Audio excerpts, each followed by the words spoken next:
What's up guys, and welcome to our third episode of YouTube's I Build the £150 Gaming PC Challenge. We have our third system built and tested here, and inside of it we've got some impressive parts. But before we actually dive into it, let's hear from our contestant. What's up guys, Adam here from Diddy Reviews Tech. Massive thank you to TechLabUK for allowing me to be part of this series. What we're doing here is basically putting us against each other to pick some PC parts and see which comes out on top for gaming. If you haven't already subscribed to TechLabUK, then make sure you go and hit that subscribe button and that bell icon to get notifications of when their videos go live. And if you like this video, hit that like as well, and any comments in the comment section below are much appreciated. If you want to subscribe to me as well, then obviously please do that as well. But massive thank you to TechLabUK. I'm really confident about my PC build, so let's see how it goes. Back to you in the studio.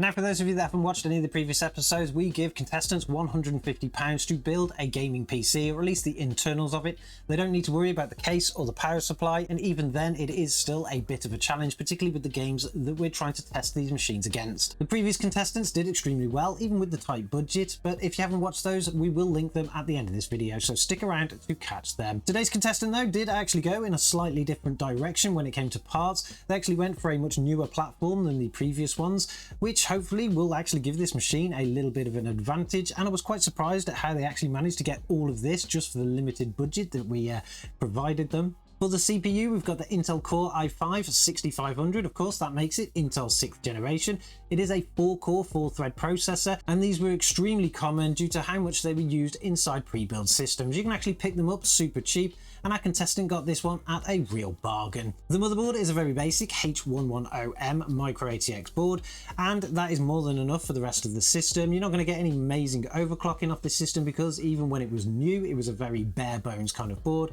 There is no things such as an NVMe slot or anything like that on it. We've literally got the basics needed to install RAM and CPUs and graphics cards, and to be honest, that's all a system like this needs. For RAM, of course, being a 6th generation system, you get to use DDR4, which should give this system a little bit more of an advantage over previous contestants. And for this one, we managed to get something with a little bit of RGB, so the system looks pretty cool too. Storage is very similar to the previous systems. It is a SATA SSD drive, but this time it is a Western Digital Green 240 gigabytes. The others used a 250 gigabytes, so there's not much difference there at all. Hopefully that will be able to stand up, particularly against the drive that we used in the last ones. And then we come to the graphics card. This is a graphics card that I've never actually used before, but our contestant managed to pick up an NVIDIA Geforce GTX 980. Now that is only a 4GB card, which is very similar to some of the ones that we've had in previous episodes, and let's hope it's not the downfall of the system overall. I'm not going to lie though, building this system was very simple, but we did have some issues as we went along,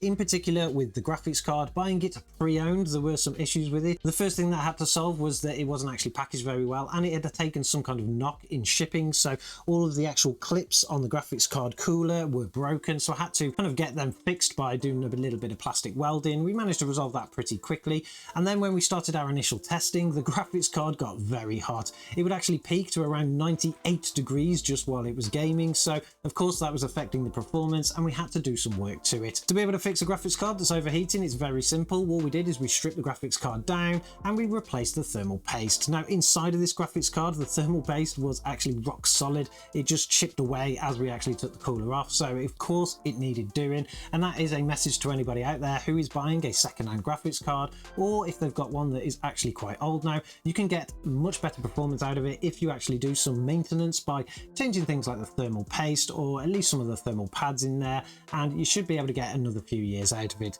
That actually fixed our graphics card perfectly fine. We had great temps from then on going forward, which was awesome to see, particularly because it is a blower style card. So that was something that we had to resolve, but it didn't actually take that much effort to do. Now, of course, contestants need to provide their own cooling solution, and for that, they went for the stock Intel cooler. It's not the best cooler out there, but it is more than efficient for a system like this, particularly when the i5-6500 is only a 65-watt chip. It doesn't really get that warm, and it didn't affect any of the performance at all, even though the system was a little bit noisy with it. Our contestant today managed to get all of the parts from eBay, and to be honest, actually they were all buy now, so anybody could replicate this nowadays.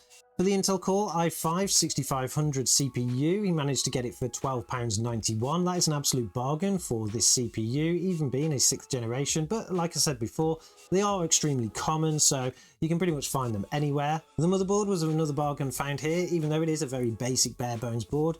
He managed to find that for just £25. 16GB of DDR4, that is two 8GB sticks. He managed to pick them up for £24.99. Now you can get them in lots of different flavours, ones with RGB, ones without RGB. It's not uncommon to actually find that kind of memory now at that kind of price because most people are aiming for 32GB, so that is actually a good find there. The Western Digital Green 240GB SATA SSD was only £16.98, again another good price for a part there. And then for the graphics card, he managed to find this MSI Afterburner Geforce GTX 984GB with the blower cooler for just £50. Stock Intel cooler we just throw on £5 for here because you can actually pick them up pretty much from anywhere for £5, which brings the total of the system to only £134.88. Which means today's contestant has actually spent the least out of everyone so far. Will that help them with the parts in this system climb to the top of the leaderboards? Well, to find that out, of course, we needed to do some benchmarking and we tested our normal competition test suite. During our general benchmarking, the overall system performed exceptionally well, except for one issue, and that was a major CPU bottleneck. We could see this in games like GTA 5, where running the game in 1080p with a high preset, the game would actually get a pretty decent average FPS of 83, but then for the 1% lows, it was getting an average of 3, and this was because whenever we were loading large areas with lots of things happening on the screen, we would get a random stutter from the system, which really affected the way that the game played. To be able to rectify this, all we did is just enable VSync, we turned that on, and we managed to get an average of 60 FPS with a 1% low of 41. That actually smoothened everything out because it just stopped actually sending a huge load to the CPU all the time, so this is a limitation in the system with this game. In Mad Max, running the game at 1080p with a high preset, we managed to get a pretty decent average FPS here of 146 with a 1% low of 71. Now the game with this configuration runs beautifully smooth on the system, and with these settings, even with the slightly low 1% low, there were a few stutters here and there when loading new areas, but nothing that took away from the game. It was actually a great result. In The Witcher 3, running the game at 1080p with a medium preset this time, while enabling FSR2 with a quality setting, we managed to get an average of 61 frames per second with a 1% low of 41. Now the game ran perfectly fine, but it did require a little bit of this configuration to bring in those 1% lows. Unfortunately, changing the settings in this game never really seemed to do much in terms of performance, but lowering that graphics preset down to the medium while enabling FSR2, the game seemed to provide a much better experience and was very playable too. Shadow of the Tomb Raider runs perfectly fine on the system, there was no CPU bottlenecking at all, and it allowed the graphics card to get to its full potential, where it does a great job. Running the game in a 1080p with a high preset, the system achieves an average FPS of 68 with a 1% low of 52. This performance means that the game runs super smooth and it looks amazing too. In Doom Eternal, running the game in 1080p with a high preset, this system manages to achieve an average FPS of 74 with a 1% low of 55. This provides a great gameplay experience in both performance as well as visual quality, but like all of the 4GB cards we've tested, this is as far as you can push it, as the game won't let you turn up the presets any further, and this is the limitation of the VRAM. This is a real shame because the GPU does actually have the power, it just doesn't have the memory, although it still is a great option for anybody that wants to play it. The last game in our testing was of course Cyberpunk 2077,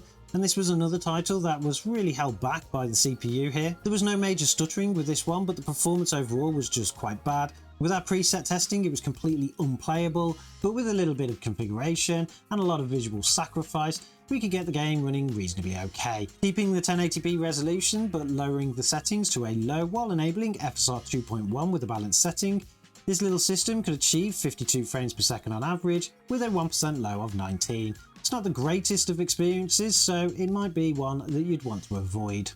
Overall, the system did okay on all of the games tested, especially for the low cost, and it was only really the CPU that was the big bottleneck here, and of course the limitation in the 4GB of VRAM in the GPU, but has it done enough to beat the other contestants? And to find that out, of course, we need to do some preset testing, and for that, we basically test all of those games again at 1080p with a high preset, and this actual system did reasonably okay. In GTA 5, we managed to get an average of 83 frames per second with a 1% low of 3, and of course that is because we disabled VSync for this test. It did actually provide a pretty decent average FPS experience, but those 1% lows just completely made the game unplayable, or at least it took away from the experience, so it wasn't something that you'd want to play at. Mad Max provided a high FPS experience here of 146 frames per second with a 1% low of 71. Easily play that game end to end with that kind of configuration. It was a great experience throughout. The Witcher 3 didn't really change from our custom configuration here, getting an average of 58 frames per second with a 1% low of 26. Still playable, but not the best experiences. And then of course the Shadow of the Tomb Raider still got a pretty decent experience here, getting an average of 68 frames per second with a 1% low of 52.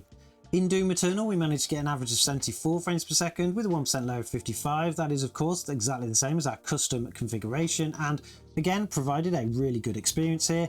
But then when it came to Cyberpunk 2077, we only managed to get an average here of 28 frames per second with a 1% low of 16, which some people would say that could actually be playable, but in our experience it just really took away from what the game can really be like, so I wouldn't want to play it on this system. But of course, for anybody that watched the previous episodes, you will know that these results are very close to our first contestant, but let's find out where they actually land on the leaderboards. For the first leaderboard, we just take an average FPS across all of the 6 games, and for that one, this system managed to get 76 FPS on average. That actually moves them up into second place, so they haven't actually taken the crown on that one, but can they actually pull it back when it comes to price to performance? For the second leaderboard, we get how much each of those frames per second cost, and for this system it was £1.77. Again, that just moves them up into second place, so fortunately today's contestant couldn't take the crown on the leaderboards, but they still did exceptionally well, taking second place. I can't believe that you can still build a system that's kind of this level really for just a very limited £150 budget, but they did it, and I think they did a great job too. If you think they did a great job, let them know in the comments below, because I'm pretty sure they'll be monitoring them. We do have another video coming up soon. We have got episode 4 in production already, and this one is going to be a good one, so you won't want to miss that. Don't forget to subscribe to the channel, and I'm sure as always I'll catch you guys in the next one.